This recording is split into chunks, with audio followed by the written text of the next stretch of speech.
I'd like to share with you some of my information and experiences about the BlackBerry Pearl. The BlackBerry Pearl is a new opening salvo for BlackBerry, trying to change it up and bring some new things to the smartphone market. This offers a handful of new features and gadgets that are different from traditional BlackBerry models, and it's been long awaited and has met with some modest reviews and some pretty good response from the market itself.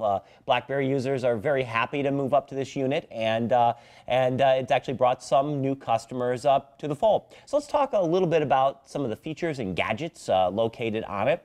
We'll start with some of the brand new things. First off, the BlackBerry Pearl is getting its name now from the fact that it's left the trackball aside for this new micro touch switch. Micro touch switch is an excellent navigational tool. It's very responsive to your finger and allows navigation to be multi-dimensional, three-dimensional. You can go horizontal, you can go in different directions.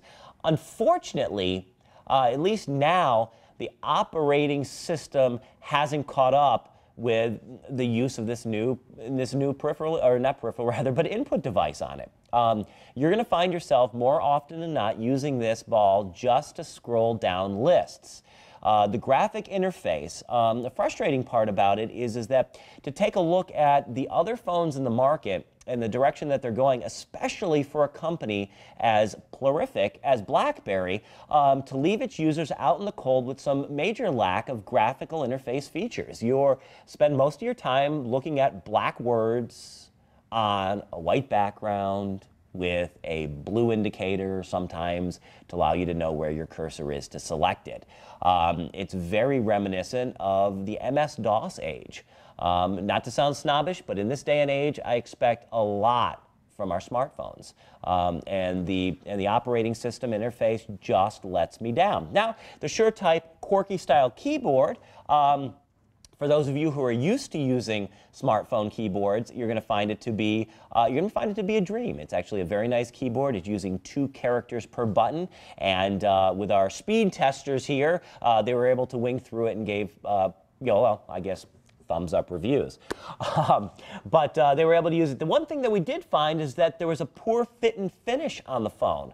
What we're seeing with these new lighter devices is that sometimes they're just not putting the money into the infrastructure, the longevity of the phone, making them cheap throwaway units, an area that I disagree with. I think that we should be moving towards more of a higher quality unit that we can hang on to for an extended period of time, something perhaps with upgradable firmware so that the device grows with us. I think the market is ready to pay more for quality. I think value is a direction that the country's moving in. With the way the economy is and the dollars that we have to decide to spend, we want a good value for our money, and sometimes that is something that's going to be more expensive. But you know, it's long-term thinking. If I'm going to spend $100 on a unit every 6 or 8 months, I might want to spend $300 on a unit that'll last me half a decade. This unit will not be a half a decade unit in my never to be humble opinion, but you're going to find some neat features on it. A USB port is going to be the charging station for it. You're going to be able to plug that in and transfer information. On the top of the unit, you're going to find a button. By depressing it, it can mute and silence incoming phone calls.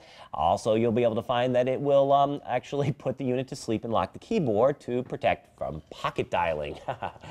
Big pocket dialer. You'll also find that there's a programmable button on the side that allows you to, well, program it to launch whichever program you want to, that's a lot of programs there, program it to launch a lot of the, your favorite program or usage. In the back, you're going to have an extended life battery that will last up to 4 days, believe it or not, depending on usage. Behind that battery is the micro SD card for storing information. The disappointing part about that is that you won't be able to hot swap it. So one of the usages is to have, instead of having one big dog micro SD card in there, you have several ones that you might put in. Oh, let me grab that file, much like you would do putting a floppy disk. Well, nobody puts a floppy disk in a computer anymore, but a DVD-ROM or loading up another a DVD-ROM rather, or loading up another external device, just another external storage. But in this case, obviously, you'd have to power the unit down, remove the back access panel, remove the battery, remove the micro SD card to replace what you need to put in there.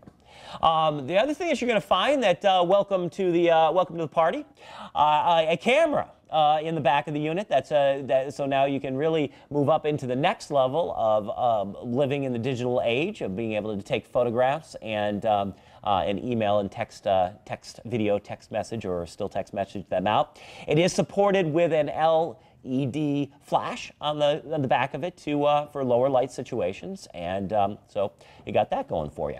On the back of it, on top of charging it using the mini USB port, you're going to find a couple of copper charging ports on the back, so you could gently set it into gently is just my suggestion, gently set it into a desktop charging dock and not actually have to physically plug into it. So that's a good overview of most of the features there, things you're going to find if you find yourself in there, and that's just a little bit, just a taste. There's a lot of adventures, voice recorders, other toys in there when you experiment and play around and enter the world of the BlackBerry Pearl.